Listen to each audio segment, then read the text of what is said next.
porque el tema creo que lo amerita, es esta conexión entre nuestro cerebro y el corazón.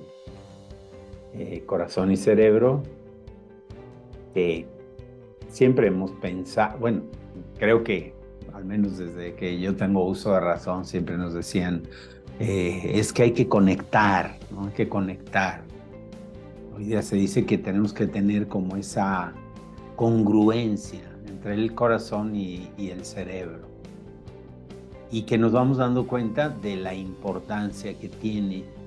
Hace algunos años, pues se descubrió que al menos había 40,000 neuritas, que les llaman algunos, otros dicen que son neuronas, otros dicen que son parecidas a las células nerviosas, pero que no tienen las mismas conexiones que las neuronas, pero que están en el corazón, ¿no? Se han hecho algunos, estaba viendo como un documental que hablaba de cómo en los trasplantes de corazón, de repente la persona que tiene el corazón de otra persona tiene recuerdos que tienen que ver con lo que la otra persona vivió. Entonces, pues de alguna manera se habla de que esos recuerdos se almacenan, no tanto en la zona de la memoria del cerebro, sino que se almacenan también en el corazón. Entonces, bueno, de alguna manera no somos expertos en neurociencia, pero sí nos importa mucho como la parte de descubrir la funcionalidad, darnos cuenta para qué nos sirve tener conciencia de la conexión entre el cerebro y el corazón, para qué nos es útil. Entonces, quiero empezar poniendo un pequeño video que quiero que lo vean nada más, a ver a ustedes qué les evoca, y después del video vamos a hacer una pequeña meditación de contacto con nosotros y a ver si eso nos puede ser útil para entender cuándo estamos solo conectados con lo racional, o cuándo podemos hacer esta conexión entre cerebro y corazón, y para qué nos puede ser de utilidad. En medio de la tragedia de la guerra, la ocupación alemana y el exterminio de los judíos polacos, hubo por suerte algunas personas que hicieron algo extraordinario y lograron cambiar las cosas. Una de ellas fue Irena Sendler, una enfermera conocida como el Ángel del Gueto de Varsovia, por haber salvado la vida de 2.500 niños judíos durante la Segunda Guerra Mundial. ¿Cómo logró concretar tal hazaña? A continuación te contamos la operación que Irena planeó para la extracción de los niños judíos del gueto. Cuando la Alemania nazi invadió Polonia en 1939, Irena trabajaba en el Departamento de Bienestar Social de Varsovia. Era la encargada de proveer la alimentación a los niños pobres de esta ciudad, en la que proliferaban campos que concentraban a más de 400.000 judíos, en su mayoría niños, mujeres y ancianos. El horror que se vivía llevó a crear Segota, una sociedad clandestina en pro de los judíos. Irena se unió a ellos, pero tuvo que cambiar su nombre a Yolanda y logró entrar a los guetos para rescatar la vida en medio de la muerte. Junto a Segota preparaban documentos falsos, sobre todo nuevas partidas de nacimiento con un nombre eslavo y un certificado de bautismo. Los apellidos debían corresponderse con los de la familia que aceptaba acogerlos. Si no había con quién llevarlos, al menos se los confiaba a orfanatos cristianos que representaban una garantía de supervivencia. Pero además de los certificados, Irena necesitaba un plan de escape para evitar el triste final de los niños. Poco a poco y con mucha cautela, Irena, ahora Yolanda, empezó a sacar de cautiverio a los niños en bolsas de basura, maletas, cajas de herramientas, ataúdes y ambulancias. La más pequeña que rescató era Elzbieta Fikowska. Tenía tan solo 6 meses de nacida. Viajó en una caja de madera con agujeros, junto a un cargamento de ladrillos y bajo efectos de sedantes para no ser descubierta. Hoy en día Elzbieta lidera la Asociación de Niños del Holocausto. Una vez afuera, los niños fueron bautizados con nombres cristianos, los cuales Irena escribía en tiras de papel que guardaba en tarros que luego enterraba bajo un árbol de manzanas en un jardín vecino. Esperaba que, al cabo de los años, los niños pudieran reencontrarse con su pasado y así poder disminuir algo de su dolor. Pero el Tercer Reich arremetió con más severidad contra Polonia y en una de sus acciones privaron a Irena de la libertad. Una vigilante de una lavandería que había sido descubierta por los alemanes acabó delatando a algunos componentes de la red que se ocupaba de los niños, entre ellos a Sendler. La Gestapo la condenó a ser fusilada, sin embargo sobornaron a un polaco que colaboraba con los nazis y Sendler pudo escapar en el último momento, de tal modo que oficialmente fue declarada como ejecutada, muerta a todos los efectos. Irena estuvo sentenciada a vivir en la clandestinidad.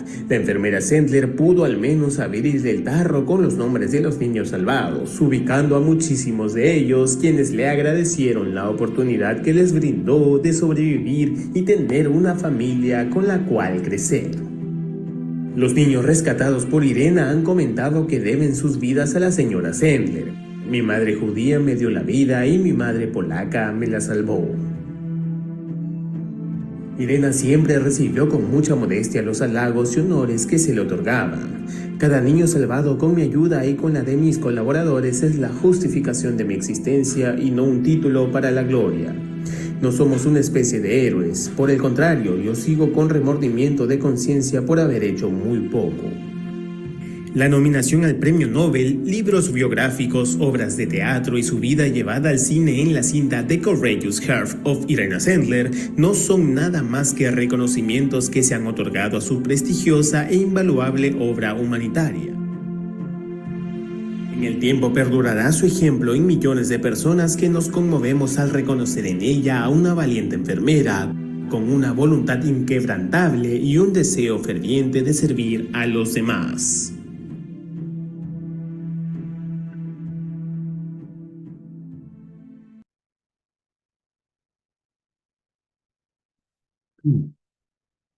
Bien, ahí hay un ejemplo de alguien que conecta su mente con su corazón. Podríamos decir que Irena tenía un trabajo y era un trabajo digno y era un trabajo de servicio, de ayuda. O sea, ya con este trabajo ella pudiera como estar satisfecha con su vida y a nivel racional podríamos decir, bueno, pues le tocaba distribuir comida a los niños de los campos y bueno, ella hacía todos los papeles y conectaba con los niños, les daba. Pero en un momento dado, la conexión con el corazón viene cuando ella dice, bueno, y estos niños, aunque hayan comido el día de hoy, ¿cuál es su final destino? ¿A dónde van? Y eso no se hace todo solo con la mente, se hace también con la parte, cuando vean la película, algunos ya la han visto, se llama Los niños de Irena Sendel. Cuando vean eso se van a dar cuenta cómo ella se conmueve, cómo ella entra en crisis, cómo ella con cada niño entrega todo, ¿no? Van a ver escenas donde los rabinos, por ejemplo, pues no quieren dejar que sus hijos se separen de ellos y sobre todo sabiendo que van a una familia cristiana y que tienen que bautizarse simplemente para tener el certificado de bautizo que acredite que no son judíos, ¿no? Ella a todos les aseguraba que después, y por eso guarda sus nombres, que después pues les iban a explicar a los niños y todo para que ellos pues se eligieran y no se quedaran en una tradición o en una religión o en una filosofía que no era la suya, pero que era más importante la vida, ¿no? Y a algunos se ve cómo les costaba eso. Y bueno, el caso de Irena es, y por eso me llamó la atención ponérselo, porque es un caso claro de cómo escuchar al corazón y conectarlo con la mente, porque ella tenía que estar sumamente atenta a la parte mental, todo lo que tenían que hacer, dónde esconder a los niños, cómo sobornar a unos y a otros, cómo pasar, van a ver ahí en la película cómo pasaban por los agujeros de un muro para pasar del otro lado del gueto. Para todo eso se necesita la racionalidad, se necesita que la parte de la neocorteza esté muy ágil para decidir, hacer, juzgar, ver, organizar. Sí, pero no solo esta parte, no solo es la mental, era la que a ella la conmovía, el corazón. Tenemos el caso opuesto de la misma época. Cuando vimos hace años, si no, también la pueden ver, la película tal cual con ese nombre, Hannah Arendt, ¿no? Esta filósofa que va a Jerusalén en el 68 al juicio de Adolf Eichmann, ¿no? Este hombre que justo Hannah Arendt dice, no hay a quien juzgar, aquí no hay un ser humano. De hecho, se le enfrentan todos los judíos. ¿Cómo que no hay a quien juzgar con todo lo que hizo, todos los que mandó matar, todos los trenes llenos?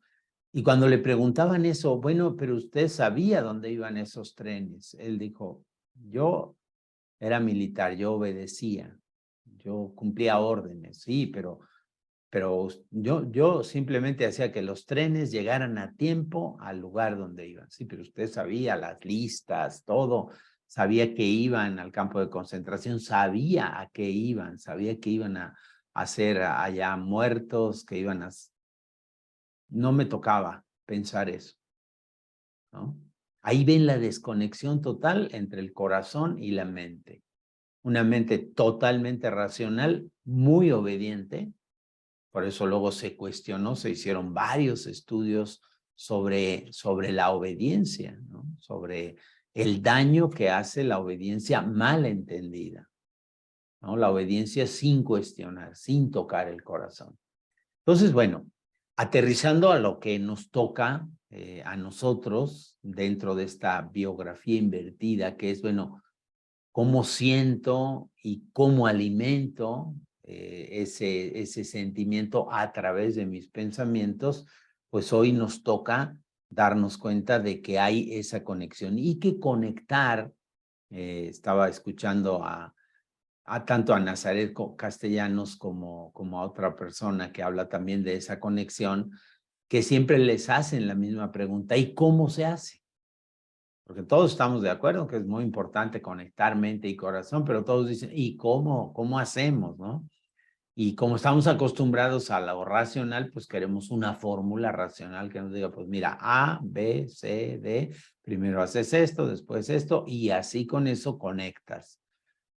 Lo que dice Nazaret Castellanos es que lo único que ella ha descubierto que ayuda es ralentizar los procesos mentales, o sea, tener los pensamientos bajo autorregulación, darnos cuenta de qué está pasando en nuestro cerebro con los pensamientos y hacer que haya menos pensamientos, o sea, soltar más los pensamientos.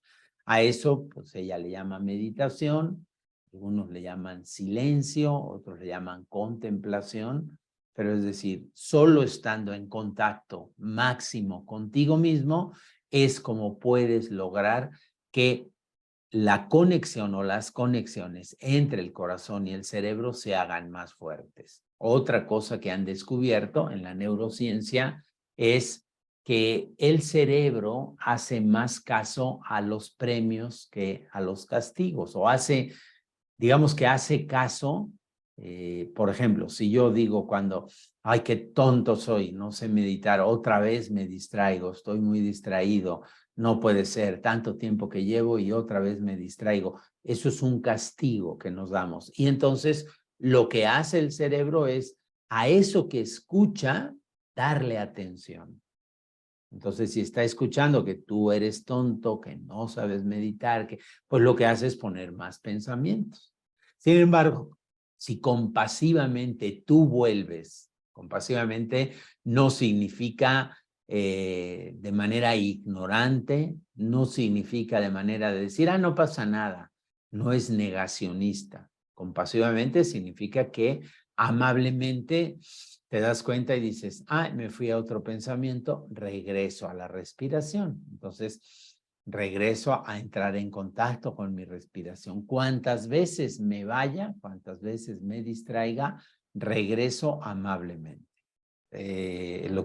Parte de lo que les ponía ahí en la introducción es un mantra que yo hago muchas veces, por lo menos intento hacerlo una vez cada día, es ese: que mi cuerpo y mi mente sean digna morada del ser que los habita. Entonces, pensando, y es una imaginación que yo me hago, no tiene nada que ver con alguna teología que esté estudiada, pero pensando, yo pienso, el ser habita en mí, en cada célula de mi cuerpo. Entonces me quiero imaginar que cada célula tiene una parte material, que es de lo que está constituida la célula, y otra parte que es espiritual, que es la vibración, la frecuencia, las ondas, y que ahí habita el ser, ¿no?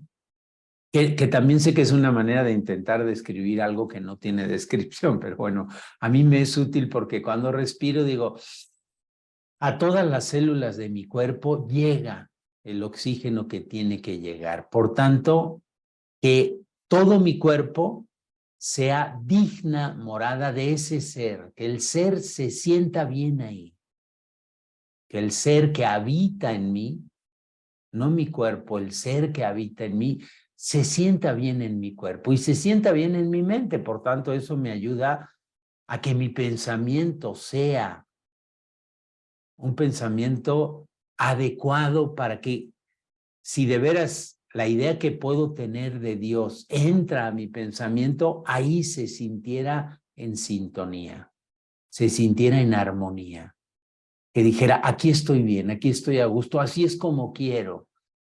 Y ese es mi intento. O sea, mi intento es que mi cuerpo, mi pensamiento, mi cuerpo, mi mente sean esa morada digna para que el ser viva a gusto ahí, ¿no? Y entonces, pues el ser que soy yo también en lo más profundo de mí, pues si vive a gusto, ¿no? Me imagino, a mí, por ejemplo, me gusta mucho vivir en mi casa, me gusta cómo es mi casa, ¿no? Entonces, cuando llego a mi casa, pues estoy muy contento, estoy muy a gusto. Entonces digo, wow, si el ser cuando entra en mí, cuando entra en mi propio cuerpo, cuando está, no cuando entra porque siempre está, si está a gusto, qué hermoso, ¿no? Qué hermoso que sea digna morada. Entonces, bueno, esto es parte de la reflexión que yo quiero hacer el día de hoy. Voy a pasar rápidamente, unos 5 minutos, unas diapositivas. Todo lo que voy a pasar en las diapositivas lo tienen ustedes ahí en el manual, en el capítulo que estamos leyendo hoy. Y entonces, bueno, pues con que le echen otra leidita, pero el que lo repasemos aquí juntos, pues a veces nos ayuda también para enfocar mejor el tema que estamos viendo. Voy a ponerlo en grande. Ok. Entonces, bueno, digamos, el concepto del tema es el pulso del corazón, así le llama también Nazaret Castellanos en uno de los capítulos del libro, el pulso del corazón. Esta es la película, si quieren por ahí copiarla, es tal cual, así está en YouTube, Los niños de Irena Schendel. Ojalá que la vean, porque con este concepto de cómo unir mente y corazón, nos puede resultar de utilidad, por lo menos ver a otras personas. Bueno, conexiones. Si ven ahí la imagen, pues en la imagen tenemos millones de nervios, ¿no? Dice, el cerebro se comunica con el corazón a través de los nervios que parten del tronco del encéfalo, ¿sí? Y el corazón se comunica con el cerebro a través del nervio vago, lo que llaman el sistema simpático, que se activa precisamente en situaciones que hay que resolver algo, por eso se relaciona con situaciones de estrés, ¿no? Aunque es simpático el sistema, pero actúa ahí cuando hay algo de estrés para... Y luego el sistema parasimpático, que es que se activa precisamente para relajar el estrés. ¿no? Entonces, podríamos decir, hay una comunicación, cerebro-corazón y corazón-cerebro. El cerebro influye en el latido cardíaco como respuesta a una situación. O sea, entonces el cerebro manda señales, ¿no? Por eso el corazón empieza a latir más cuando nosotros pensamos que hay un peligro, ¿no?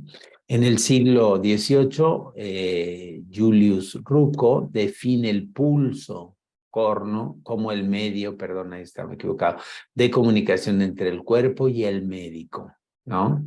Rucco le llama al pulso cardíaco el lenguaje de la vida, por eso cuando decimos signos vitales al pulso, ¿no? A ver si tiene pulso. Nosotros utilizamos mucho esto del pulso, ¿no? Decimos, bueno, hay que tomarle el pulso a la situación, pues déjame, le tomo el pulso, ¿no? Entonces el pulso, en el último siglo han sido muchos los estudios que han caracterizado cómo cambia la dinámica eléctrica del corazón en función de las emociones.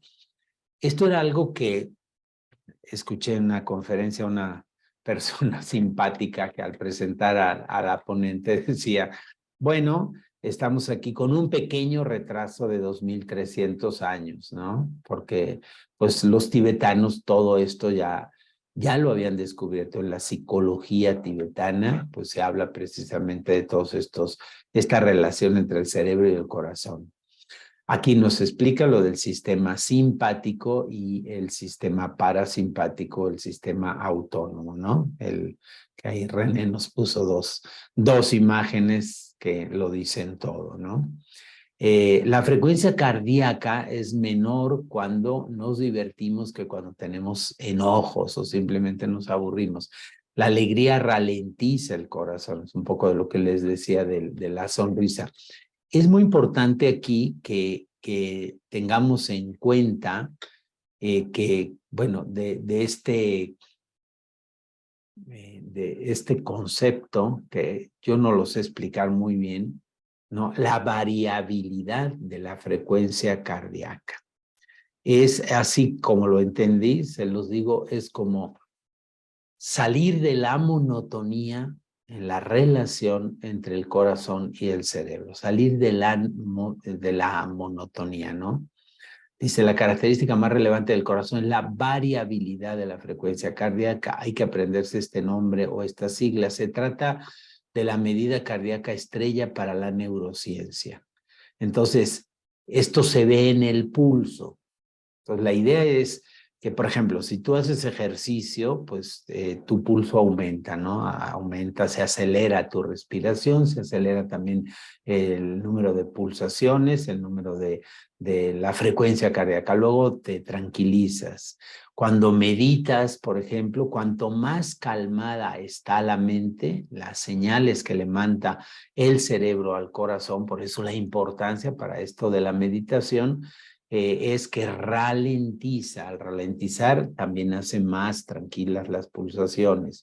Si luego tú te pones a pensar y a resolver algo y vas corriendo y te aceleras, se acelera. Entonces, esa variabilidad es la que nos da mayor vida, mayor entusiasmo, mayor, o sea, nos conecta más con las emociones positivas.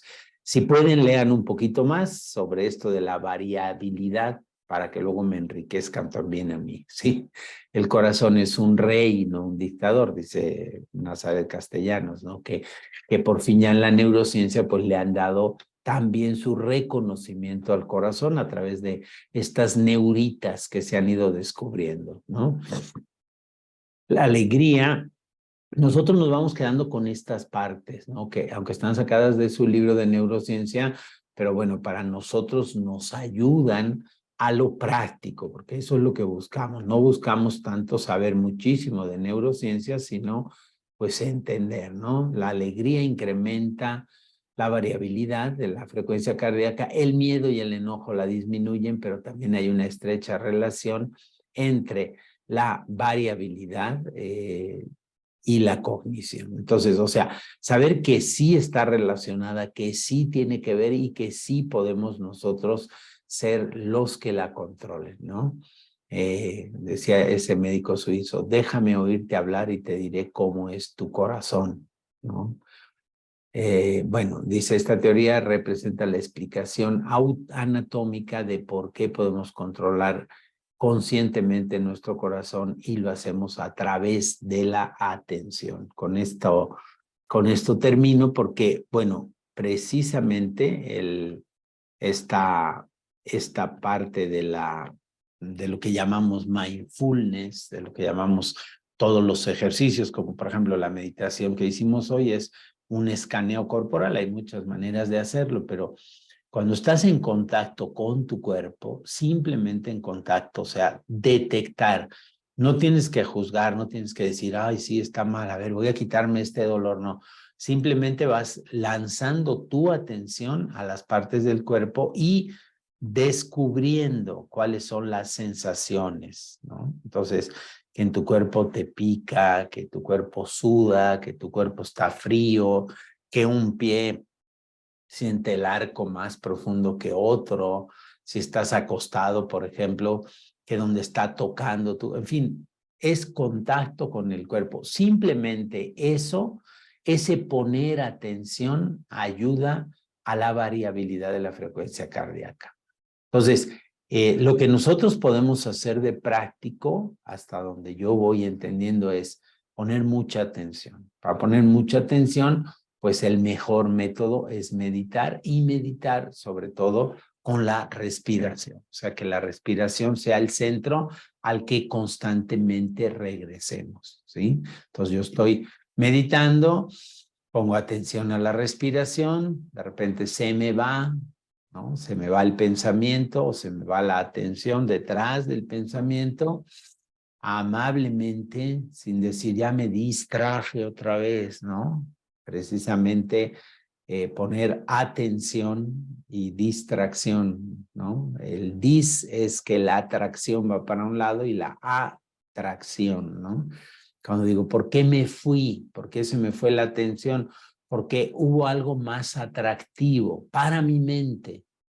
Pues como mi mente está de repente desconectada de mi cerebro y desconectada de mi cuerpo y desconectada de mi ser profundo, entonces la mente se va.